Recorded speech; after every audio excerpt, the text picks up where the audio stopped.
नमस्कार दोस्तों। आज हम और एक गैस्ट्रो रिलेटेड ऐसा ही क्वेश्चन आया था, उसका आंसर लेके आए हैं। सवाल ये था, डॉक्टर साहब कॉम्प्लेक्स फिस्टुला का मतलब समझाइए। कॉम्प्लेक्स फिस्टुला यानी क्या होता है? इससे पहले कॉम्प्लेक्स फिस्टुला समझने से पहले फिस्टुला क्या होता है ये समझना जरूरी है। दोस्तों, कभी कभार एनल रीजन गुदद्वार के सराउंडिंग कुछ फुंसी जैसा फोड़ी जैसा आ जाता है, खुद का खुद फुट के अंदर से पी निकल जाता है, या फुंसी जैसा आ जाता है जिसके लिए इमरजेंसी डॉक्टर के पास जाके उसको फुट के अंदर का पी निकलने की ज़रूरत पड़ती है।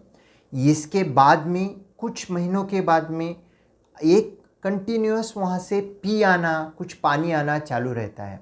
ये क्यों होता है? क्योंकि जब पहली बार फुंसी बन गई, अंदर से कुछ कनेक्शन हुआ था गुदद्वार से, और उस ओपनिंग से वहाँ पे आया था, और वहाँ पे अपने फूड के बाहर एक ओपनिंग बना दिया। यानी बाहर से अंदर एक, बाहर एक, दो फूड ओपनिंग है और बीच में कनेक्टिंग ट्यूब है। इसको फिस्टुला कहा जाता है और एनल रीजन के अराउंड होता है, इसको लिए उसको फिस्टुलाइन एनो कहा जाता है।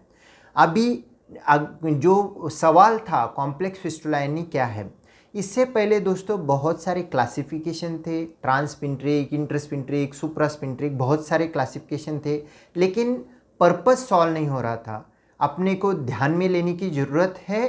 फिस्टुला में सर्जन के लिए सबसे बड़ी दिक्कत ये होती है कि ऑपरेशन के बाद में इनकंटिनेंसता ना हो जाए। अगर इनकंटिनेंस हो जाता है तो पेशेंट को बहुत बड़ी दिक्कत हो जाती है। इनकंटिनेंस यानी एनल रीजन का टोन निकल जाना, एनल रीजन का कंट्रोल निकल जाना, ये इसको इनकंटिनेंस बोला जाता है। सिंपल फिस्टुला यानी वो फिस्टुला जिसमें डायरेक्टली स्पिंटर कट कर देते हैं, यानी फिस्टुलाटॉमी कर देते हैं, तो इनकंटिनेंस का कोई दिक्कत नहीं है, कोई गुंजाइश नहीं है।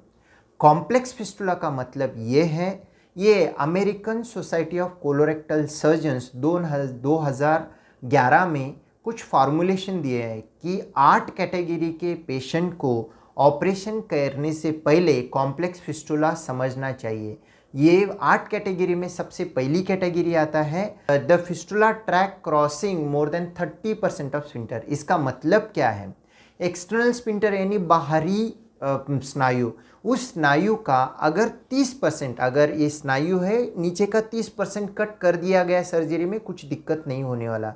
उससे अगर ज़्यादा कट करने की ज़रूरत पड़ जाती है तो पेशेंट को इनकंटिनेंस का बहुत बड़ा डर होता है। दूसरी कैटेगरी है लेडीज़ पेशेंट में, अगर एंटीरियर फिस्टुला यानी यूरिनेशन और मोशन के दोनों के बीच में वाला जो जगह रहता है, वहाँ पे अगर फिस्टुला होता है तो वो फिस्टुला कॉम्प्लेक्स फिस्टुला बोला जाता है। क्यों बोला जाता है? क्योंकि वहाँ का जो स्नायु है, वहाँ का जो बाहरी स्नायु है, वो बहुत थिन रहता है, वो वीक रहता है। अगर वहाँ पे थोड़ा भी कट किया जाए तो उससे इनकंटिनेंस होने का चांसेस रहता है, क्योंकि डिलीवरी के वजह से, कुछ अदर वजह से वो स्नायु बहुत लूज होता है। और एंटीरियर फिस्टुला इन फीमेल को कॉम्प्लेक्स, ऑल्दो लो लाइंग होगा, फिर भी उसको कॉम्प्लेक्स कहा जाता है। पेशेंट को मल्टीपल ट्रैक यानी इंटरनल, अंदर गुदद्वार के अंदर एक ओपनिंग है, बाहर बहुत सारे ओपनिंग है, यानी उसको कनेक्ट करने वाले बहुत सारे ट्रैक है, या गुदद्वार के अंदर बहुत सारे इंटरनल ओपनिंग है, बहुत सारे एक्सटर्नल ओपनिंग है। अगर इस तरीके से भी रहा तो इसको कॉम्प्लेक्स फिस्टुला माना जाता है। अगर पहली बार कोई सर्जरी हुई है फिस्टुला की, वापस फिस्टुला होता है जिसको रिकरेंस बोला जाता है, अगर वो रिकरेंट फिस्टुला है, ए बी कैटेगरी को अपन कॉम्प्लेक्स फिस्टुला बोलते हैं, क्योंकि रिकरेंट फिस्टुला में डायरेक्टली डिवाइड एक्सटर्नल स्पिंटर करने जाएंगे तो इनकंटिनेंस का डर ज़्यादा होता है। और पेशेंट कुछ चीज़ों के वजह से, कोई ट्रॉमा के वजह से, या कोई पहले सर्जरी के वजह से अभी टोन नहीं है, यानी इनकंटिनेंस है, कंट्रोल नहीं कर पाता है पेशेंट।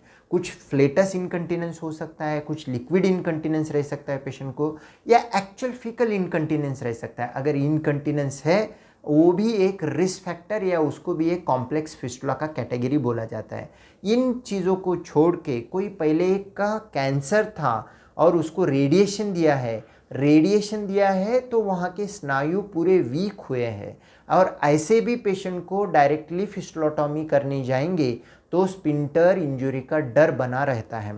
इसे छोड़ के एक इम्पॉर्टेंट कैटेगरी ये भी है कि आईबीडी यानी क्रॉन्स डिसीज़ के पेशेंट को कभी भी फिस्टुला डायरेक्टली सर्जरी नहीं किया जाता। ये उन पेशेंट में मोस्ट आइडियलिस्टिक रहता है सेटॉन डालिए और मेडिकेशन दीजिए। अगर क्रॉन्स हील हो गया तो तुम स्पिंटर प्रिजर्विंग सर्जरी कर सकते हैं। स्पिंटर प्रिजर्विंग सर्जरी के नाम बोला जाए तो लिफ्ट है, वाफ्ट है, फिलैक है, DLPL है, ट्रॉपिस है, बहुत परफेक्ट है, बहुत सारे सर्जरी है। इन सर्जरी में रिकरेंस फिस्टुला वापस आने की 100% chances routine complete fistula division से ज़्यादा होती है। लेकिन इन प्रोसीजर में, स्पिंटर प्रिजर्विंग प्रोसीजर में स्पिंटर डैमेज नहीं होता तो इनकंटिनेंस का रिस्क कम होता है। दोस्तों, कॉम्प्लेक्स फिस्टुला में recurrence is acceptable but incontinence is not acceptable. So कोई भी पेशेंट को फिस्टुला हो, क्लिनिकल हिस्ट्री और prior surgical history, associated medical history, कोई रेडिएशन हुआ है, ये कोई IBD है, कोलोनोस्कोपी के फाइंडिंग या MRI के रिजल्ट, इन सब चीज़ों से ये फिस्टुला कहीं कॉम्प्लेक्स फिस्टुला तो नहीं, ये पहले सवाल का जवाब ढूंढना जरूरी है।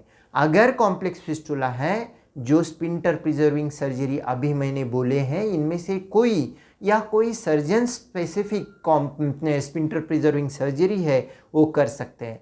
अगर पेशेंट को सिंपल फिस्टुला है, सबसे अच्छी सर्जरी फिस्टुलोटॉमी हो सकती है, जिसमें फिस्टुला को कंप्लीटली कट करके ओपन किया जाता है। रिकरेंस रेट भी कम होता है। सिंपल फिस्टुला इसके वजह से इनकंटिनेंस का भी रिस्क बहुत कम रहता है। कोई भी गैस्ट्रो रिलेटेड आपका सवाल है, आप बेझिझक कमेंट बॉक्स में पूछ सकते हैं। हम उसके ऊपर कोई दूसरा छोटा वीडियो लाके आपका सवाल का कंप्लीट आंसर देने की कोशिश करेंगे। धन्यवाद।